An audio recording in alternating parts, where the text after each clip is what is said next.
Thanks very much, David, and thanks very much for coming.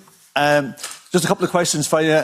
You say that you implemented a zero-COVID policy. Would you say it was a success?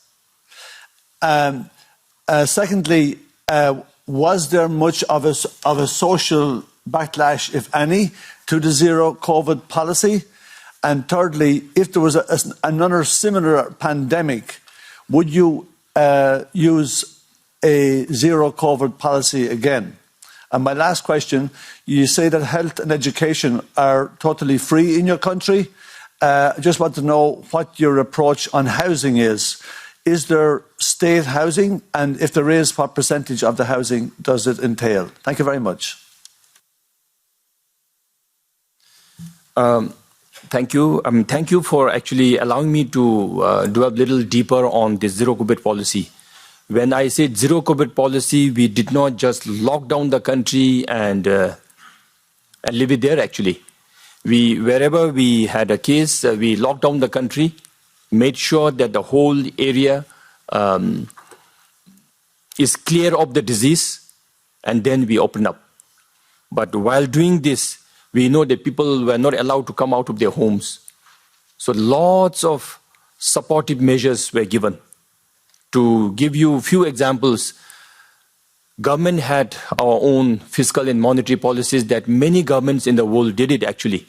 On top of that, His Majesty they came to support people who were affected, including His Majesty's initiative actually paid off the interest part of all the loans taken in the country. None of us who have taken loans in the country had to pay back the EMI during the acute phase, and interest were waived off, and 50% of the interest was borne fully by His Majesty the King. Her Majesty the Queen came along, realized that many families, especially vulnerable groups of the families, were locked down.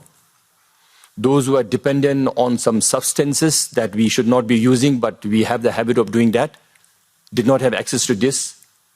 Those who were alcoholic and dependent did not have access to this. Young girls and women did not have access to as simple as birth control pills, sanitary pads. So after realizing all these were made possible at their doorsteps. We had a big group of voluntary Bhutanese called Desups who went around the country to deliver these aids.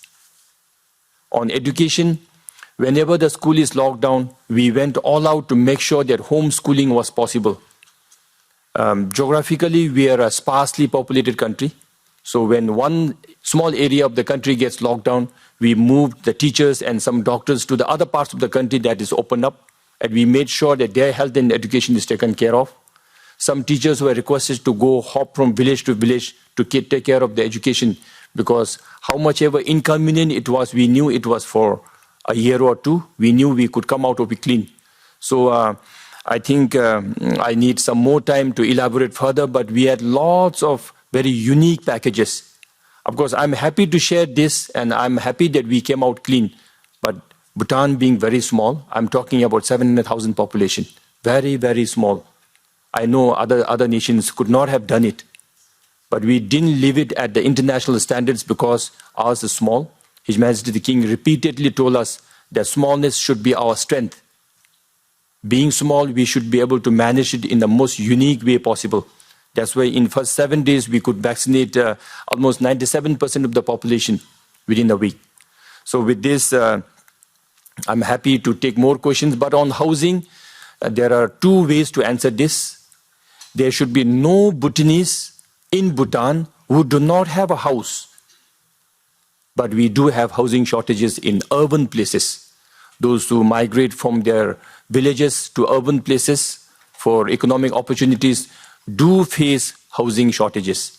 We do have a government housing package, but which is not enough for everyone. So currently, that is one challenge that we're facing, and we want to make sure that we have a very good, affordable housing package in the country, which currently we don't have, I must admit. But to live, we do not have any Bhutanese who should not have a piece of land to work on and a house to get into. Because that is, again, His Majesty the King has a specific unit who takes care of this. So ours is a very unique system, sir. Thank you.